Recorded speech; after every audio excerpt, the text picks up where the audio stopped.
alors léegi nag pour tontu leen ci seen premier ñaxtu bi maanaam exigence du protocole de l'application du protocole de Maputo ñoom depuis des années dañuy tuur lëndëm nit ñi rek protocole de Maputo duñ ko leeral mukk ba xale yu bari ñu ngi daan waa luy protocole de Maputo ci àdduna daal di victimiser wu rek nañ ko appliquer jox jigéen ak xam ak yàllefam. Protocole de Maputo histoire am mu ngi tàmbali 1973 le président français ba fa nekkoon di Valéry Giscard d'Estaing dafa amoon benn ministre de la justice bu ñuy wax Alain Peyrefitte kooku dafa bindoon benn best-seller dans le langage littéraire mooy nit ku bind téere boo xam ne daal dafa génn yéeme ñëpp ba ñëpp riir wuti ko déjà si première édition am def na 800 000 exemplaires naka la ko tuddee quand la Chine s'éveillera le monde tremblera jamono boobu Chine a ngi ci 800 millions d'habitants alors léegi nag occidentaux yi avec le paternalisme qui les caractérise toujours jóg di def la leçon aux Chinois di leen def de la morale naan waaw Chinois yi da ngeen bari na ngeen xoolaat seen natalité na ngeen xoolaat dégg nga seen démographie ndax fi mu nekk nii 800 millions ngeen tey àddunaa ngi jëm ci ay jafe-jafe est-ce que ñii ñëpp di ngeen leen mën a dundal topp ci chinois yi lakkal leen wicc bokk na ci des structures onusiennes yoo xam ne dañuy féetewoo affaire famille affaire population chinois yi faalewuñu leen di jur rek te ñu ngi leen di naan lii àdduna dana dem ba yàgg dëkk bi bloqué parce que doo leen mën dundal ñi 800 millions chinois yi faalewuñu leen 2073 di jur ba ñu ngi ci 2024 léegi ñoom ñu ngi ci 1 milliard 400 millions de chinois te cet avenir sombre bi ñu doon dégg nga prédire chinois yi yàlla def le contraire la Chine est devenue une puissance économique la première ou peut-être même la deuxième après les États-Unis la Chine est devenue une puissance industrielle une puissance technologique waaye aussi une puissance financière parce que bu leen fàtte ne bi Obama doogee accéder au pouvoir en 2008 dafa fekk ci keesu état bi un déficit budgétaire bu tar da nga def ne dafa dem ay banque mondiale fonds monétaire di lebi déedéet chinois yi ñoo ko xettali et enfin la Chine est devenue une puissance diplomatique parce que bu leen fàtte ne Nations Unies am na kuréel instance bu kawe bu ñuy wax le conseil de sécurité ci biir conseil de sécurité bi am na fi juróomi réew yoo xam ne ñooy kàngam yi nga xam ne lu ñu d'accordul même bu 192 états membres yëpp xaatime kenn rek bu lànkee dafay faagaagal liggéey bi loolu la ñuy wax le droit de veto alors léegi Chine à côté de la Russie des États-Unis de l'Allemagne de la France Chine juróomeel na leen Chine léegi am na droit de veto kon nag ana lañ doon wax naan yéen a ngi jur rek di jur rek ci problème ngeen jëm léegi Chine a ngi diir mbagg grande puissance yëpp dafa mel ni suñu borom la mu wax ci suratul Isra chinois yi dontale bokkuñu ak ñun diine dafa mel ni loolu la ñu jëfe ndax suñu borom ba saar woowu di wàcce le voyage nocturne suratul Isra dafa fekkoon arab yi nekkoon ci lëndëm gu tar bokkaale bi paganisme bi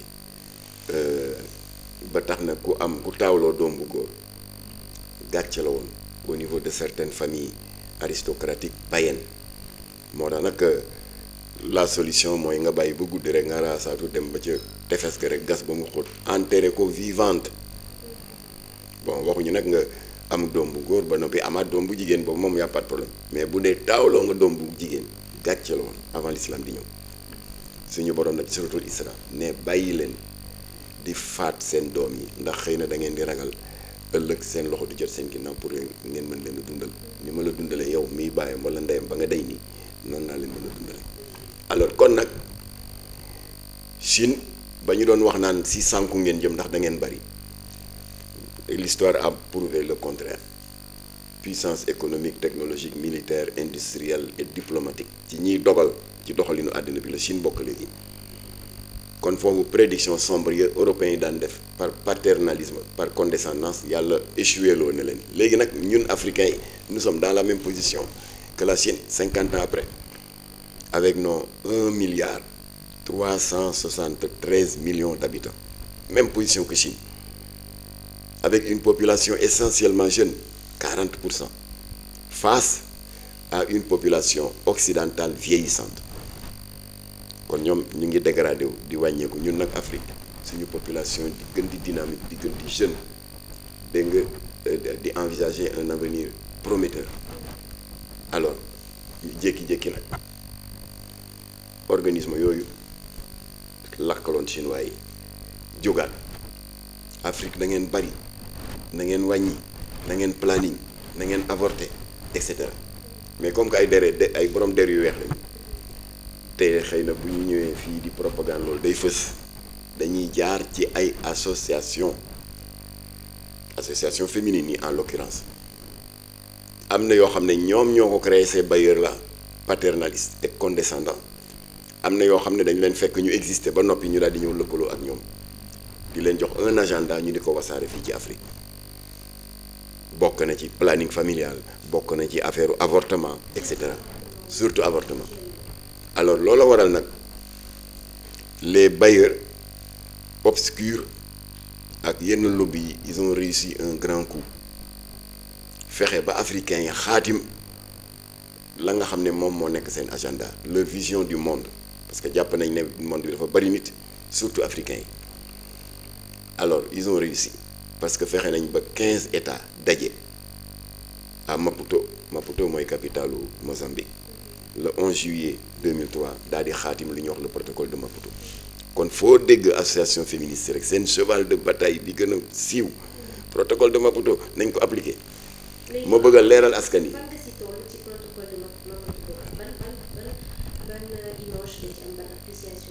voilà protocole de Maputo boobu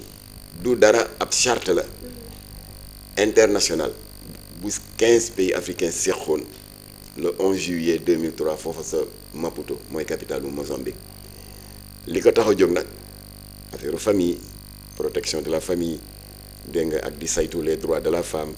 ak di sàmm la santé mentale et morale des enfants donc les objectifs sont nobles waaye fan ngeen mës a dégg benn organisation féministe parlant du protocole de Maputo qui est leur cheval de bataille di citer un article autre que l'article 14 qui parle de l'avortement fan ngeen ko mës a dégg et pourtant c'est un protocole qui comporte 32 articles mais féministes yi boobu la ñu naan coppet génne ko mu di article bi wax ne jigéen en cas de viol et d'inceste war nañ ko may droit mu avorter loolu sax tout à l'heure dinaa ci def quelques développements pour wax leen ne ànduñu ci seen vision parce que y a une alternative pour waa entre parenthèses jigéen ñi nga xam ne elles ont été victimes d'agression sexuelle viol wala sa benn nijaay bu ñàkk jom egg ci moom ba ëmb toftal ci cette détresse morale boobu jigéen ñooñu ne njàqare googu ñu nekk gàcce googu ñu nekk kenn amul droit dégg nga bañ a dawal yërmande ci ñoom parce que la leen dal metti na mais ce n'est pas une raison pour que ñu jël une loi de portée nationale muy l'article 305 du code pénal bi interdire avortement ce n'est pas une raison ñu faagaagal cette disposition législative pour régler des cas particuliers voilà moo tax ma nekk leen ñun régler nañ ay cas particuliers te exiger wuñu la légalisation de l'avortement je prends à témoin directrice su orphelinat bi nekk Parcelles Assainies unité 11 mu di Ndeye Awa Sadio ñaata yoon la Jamra jot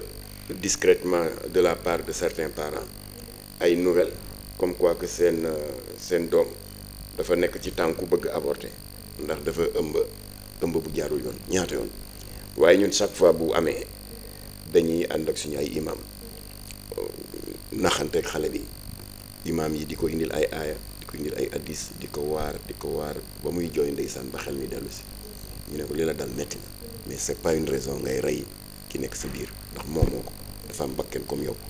anam bi nga ko amee nag dëgg la rafetu waaye ñun mën nañ la proposer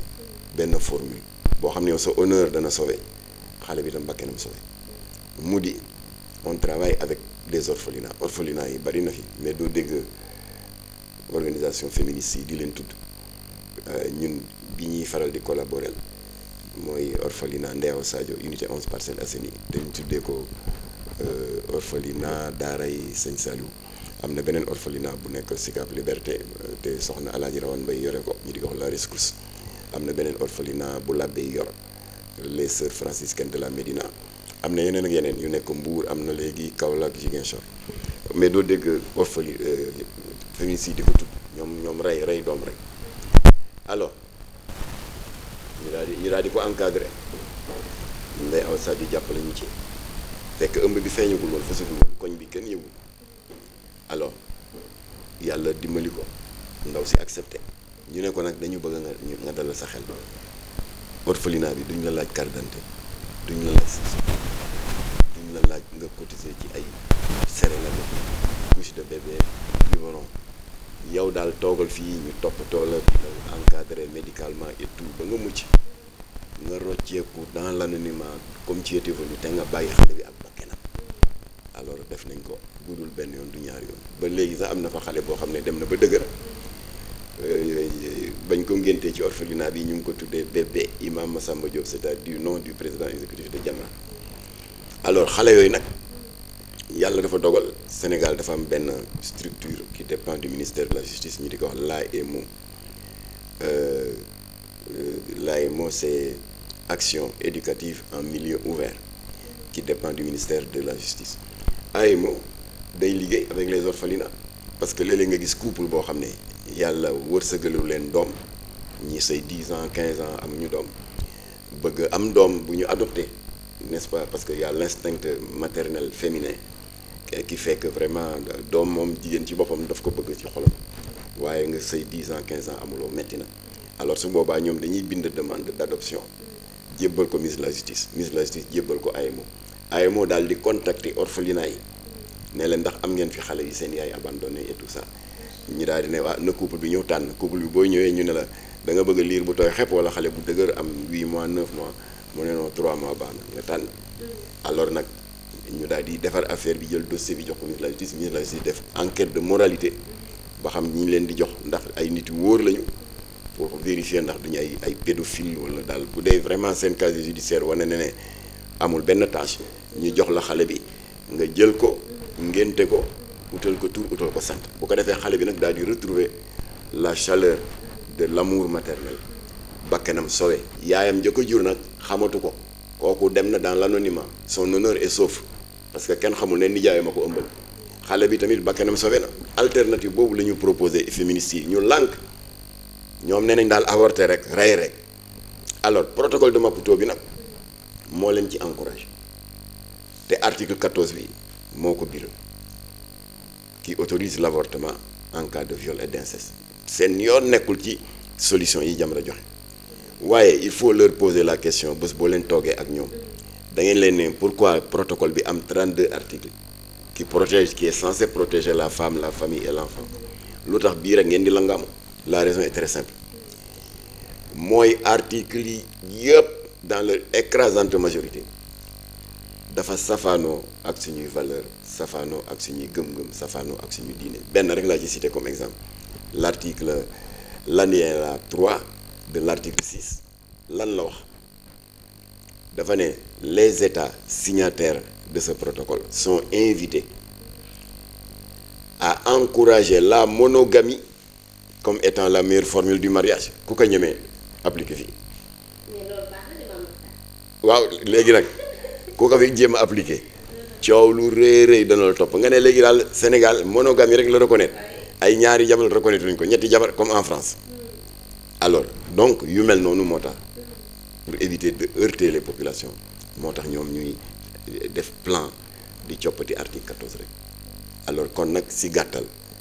ñun dañuy yàgg di opposé wu au protocole de Maputo parce que compte tenu de nos valeurs et autres c'est inapplicable au Sénégal alors ñoom nañu daal di am un argument comme roue de secours naan waaw mais il y a un principe du droit international qui voudrait que un État bu demee signer une convention internationale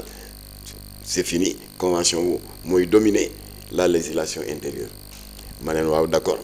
loolu da ngeen wax dëgg la comme que c'est une convention internationale moo war a féete kaw la législation intérieure qui dit que xaraamal nañu sur la base de l'article 305 du code pénal avortement l'article 35 du code de déontologie des médecins wax la même chose ne ñun médecins aaye nañu suñu bopp avortement sauf bu fekkee amul beneen solution pour sauver la vie de la mère que d'avorter léegi la loi sur la santé de la reproduction article 15 ñëw feelu ko ne Sénégal xaraamal na avortement sauf bu fekkee ëmb bi am na nu mu tëddee de sorte que la vie de la mère est en danger alors léegi nag ñoom nee nañu protocole de Maputo moo féete loolu yëpp kaw parce que c'est une convention internationale ma neen waa d'accord amu fi woon en 2008 2009 ci nguuru Ablaye Wade te li ma wax ma xam ko parce que j'étais à l'époque le porte-parole de la mouvance présidentielle Iba Der Thiam nekk coordonnateur amu fi woon ginnaaw bi Sarkozy mandaté suñu compatriote wala suñu compatriote bu Gàlli bi Rama Yade qui était secrétaire d'État chargé des droits humains alors pour que mu dem lëkkaloo ak Georges Arkelo qui était l'ambassadeur de l'Argentine aux Nations Unies ñuy wër à travers le monde faisant circuler une pétition pour am un maximum de pays yu ànd ak ñoom pour que ñu soññ Nations Unies pour ñu xaatim benn loi portant dépénalisation universelle de l'homosexualité loolu amoon na fi ba ñoom ña ko doon dox ñu am 66 signataires moo tax ñu tuddee ko l'appel des 66 waaye Ban Ki-moon dafa leen ne mënuma voter réunion ci lii ndax amul gu leen quorum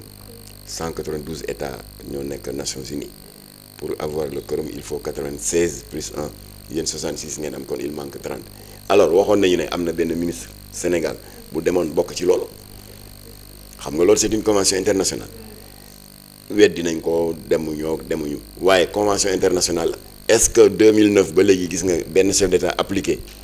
convention boobu portant dépénalisation universelle de l'homosexualité? La raison est simple, c'est inapplicable. Et à ce titre également protocole de Maputo bi safaanoog suñuy valeur ak suñu diine c'est inapplicable kon loolu féete na boor. Seen deuxième argument bi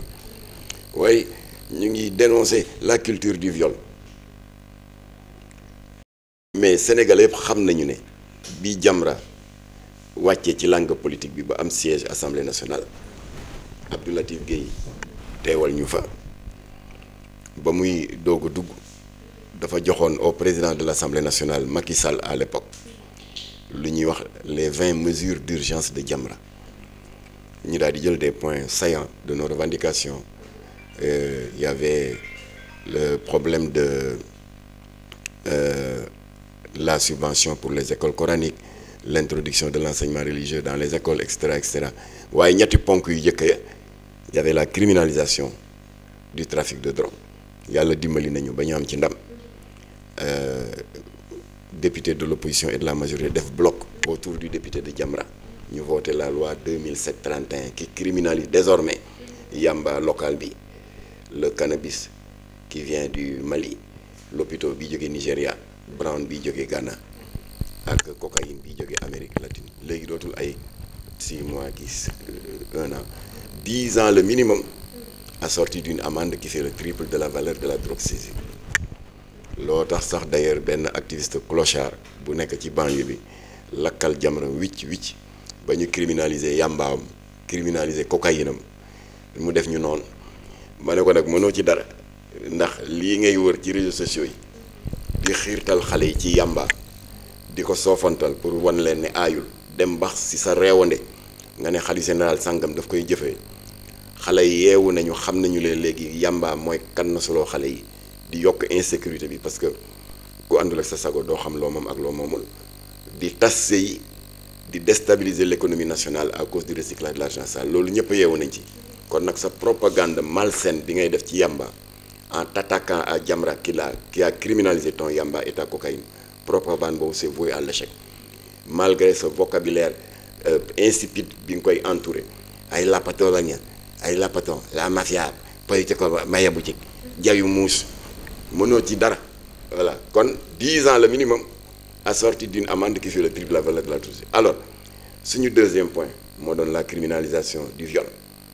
Deuxième point wu suñu agenda wu député la criminalisation de l'homosexualité. Donc bi ñuy waree attaquer deuxième point bi parce que bële am nañ ci ndam yamba bi c'est criminalisé bi ñu waree attaquer deuxième point bi muy viol. Si il y a eu l'accident mortel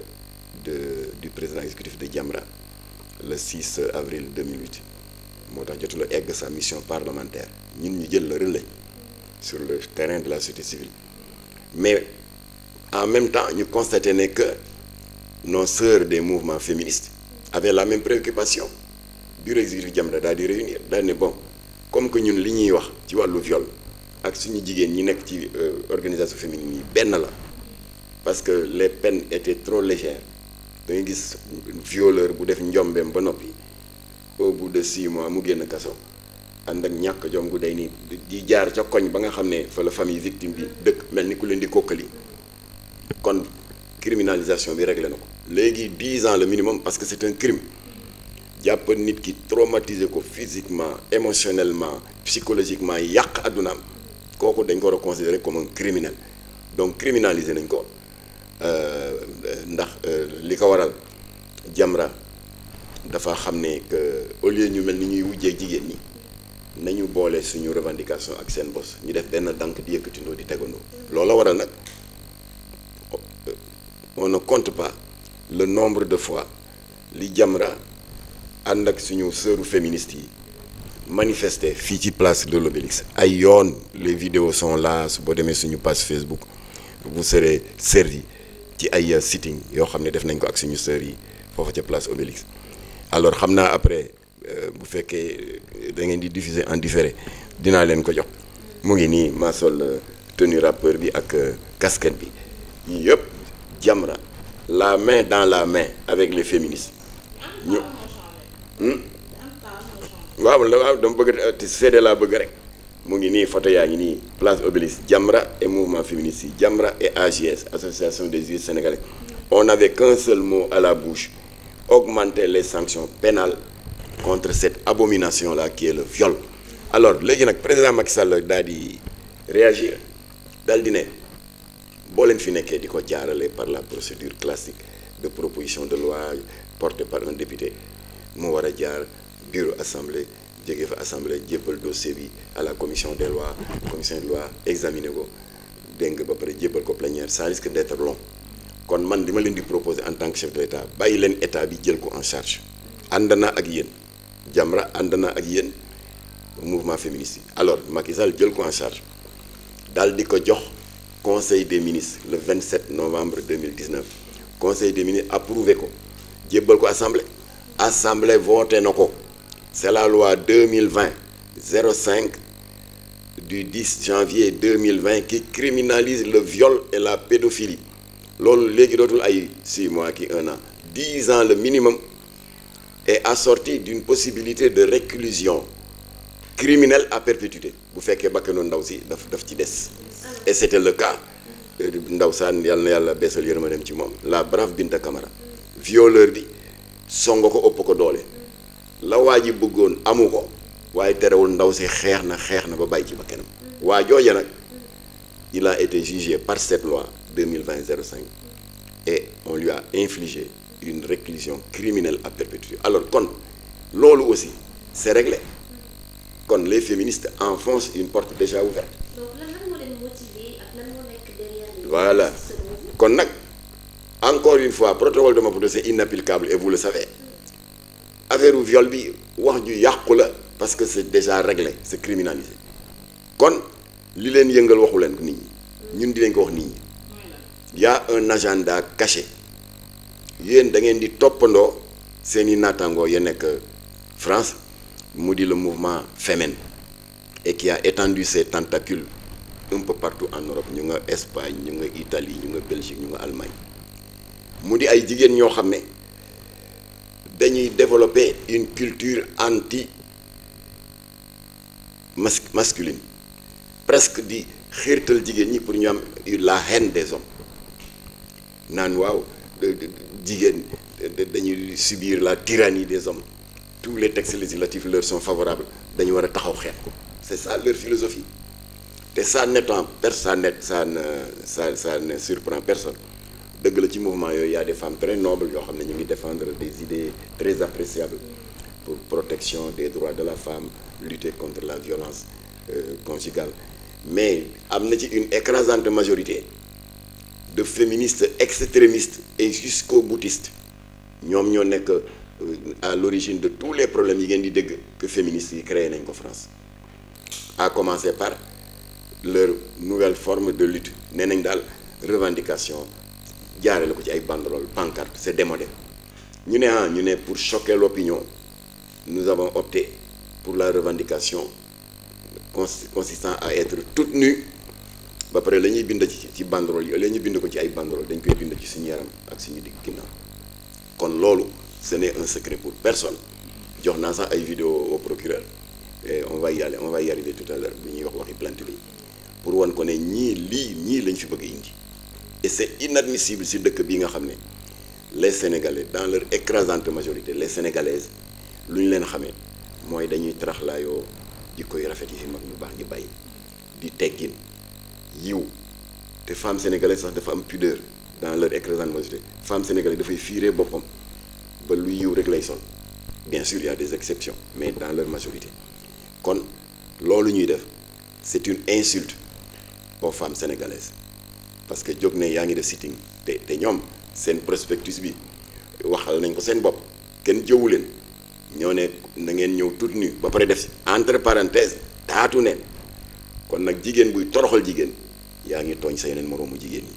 parce que ku ko seetaan à travers le monde da ngeen wax femme sénégalaise seen làmmiñ ñu rëy yi nii la ñu mel nii la ñu ñàkkee jom fekk c'est pas vrai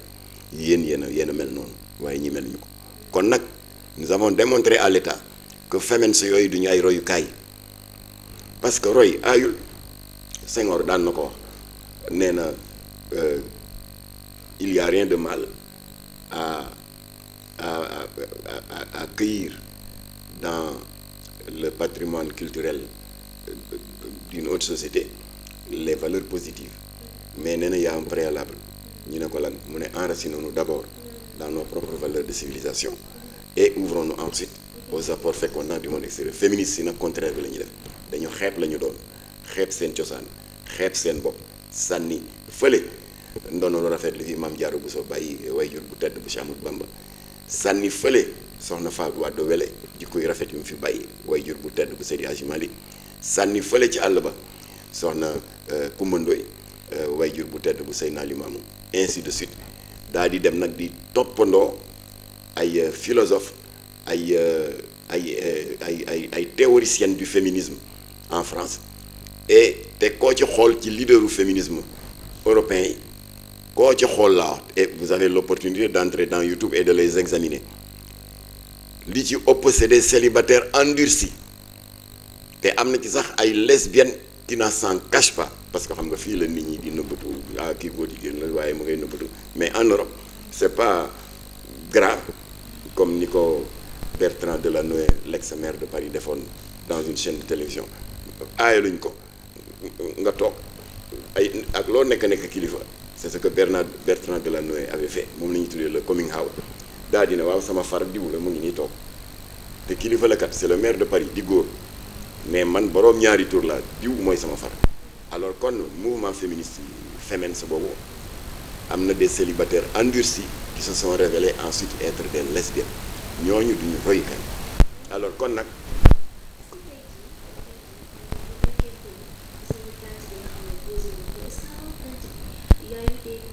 ci loolu laa jëm. Alors donc ba nga xamee ni ñun on a été choqué par seen doxalin te kenn jëwu leen ñoo génn ci réseaux sociaux yi wane seen xar kanam wane seen mébét boole ci ak kàddu yu ñaaw nous voulons qu'on nous foute la paix na ngeen ñëw taatu leen. Alors ba yooyu amee bureau exécutif Jamra ak tamit nos alliés du comité de défense des valeurs morales mooy ñoom sëñ Bassirou Mbacké Cheikh Astou Fall yónnee fi jawriñam di oustaz Adama Mboup bon ma ne leen bu ñu jóg rek réagir noonu et effectivement dañu mujj jëfee lii maman wax lu maman la mu di